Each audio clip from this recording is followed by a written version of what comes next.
What's going on, guys? Justin with the Podcast Dojo. Today on Abandoned Locations, by request of Haters Gunna Hate, I will be talking about Old Chicago and Bolingbrook, Illinois. Now, this is an interesting place because this isn't just a shopping mall, but it's also an amusement park. If you guys have any requests for abandoned locations for me to cover, please comment below and I will look into them. Until then, let's head over to Bolingbrook and check out Old Chicago.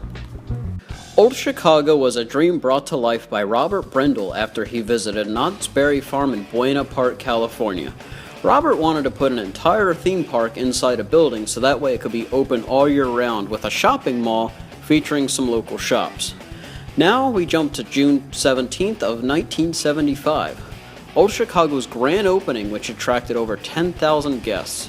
However, while the theme park was complete, the mall was not, and some electrical wiring was exposed. City officials told the mall owners that they would not be able to open until the wiring problem was fixed. Construction workers worked day and night to complete the project until there was a second opening this time around with a crowd of about 15,000. There were about 200 stores, about 32 rides, some restaurants, and an international circus. In the first few months of the mall, there was about 50,000 people every weekend. But that's not all the cool stuff the mall had to offer. Vincent Price was featured when the haunted house opened up. Couples could get married on the roller coasters, and Miss Teen Chicago was crowned at Old Chicago. I bet this place was a wonder. I really wish I could have gone back in time to visit the place.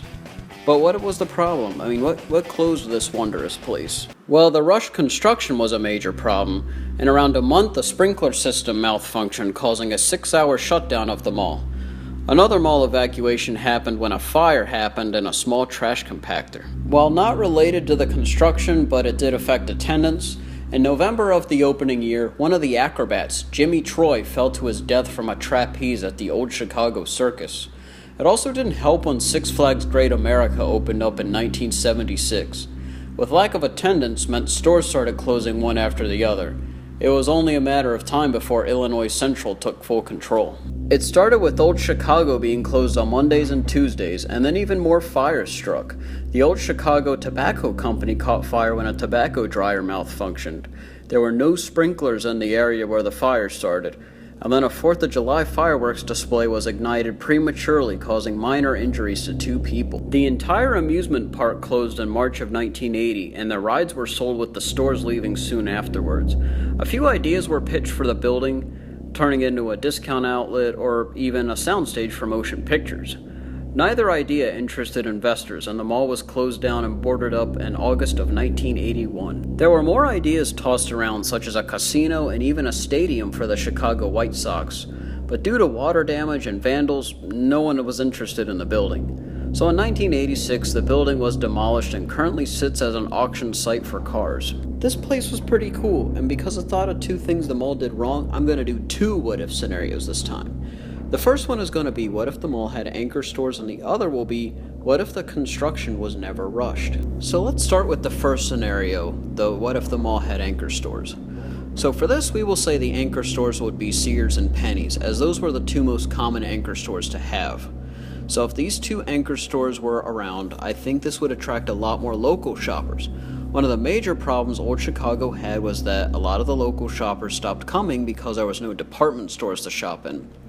In this scenario, because the construction would have still been a problem, let's say the amusement park still closes along with the inside of the mall. However, they could still keep Sears and Penny's open because these could be accessed from outside the mall. However, overall with the anchor stores, the mall could have survived a little longer, but ultimately I think it could have met its downfall. Now let's move on to scenario 2. So in this one, the construction was not rushed. So if the construction is done at a steady pace, there's no issues with the sprinkler systems or the fires at the mall. So this is the opposite result with the last scenario. I think there's still a chance the mall could close, but the amusement park could stay open. Like I mentioned before, with no department or anchor stores, a lot of the locals did not come as often because the stores offered did not satisfy their shopping needs. In this scenario, I think the mall could still possibly close, but I think the park would stay open because without so many construction problems, I bet people probably would feel a lot safer. Although the Six Flags Park could still pose a problem. So that was Old Chicago. Thank you, Haters Gunna Hate, for suggesting this. This was pretty cool to look into. I will be getting to everybody's suggestions as soon as possible. Thanks for watching, everyone. Be sure to tell any stories you may have had from Old Chicago. Be sure to subscribe if you love what Ray and I do, and hit that bell button to keep up with us via notifications.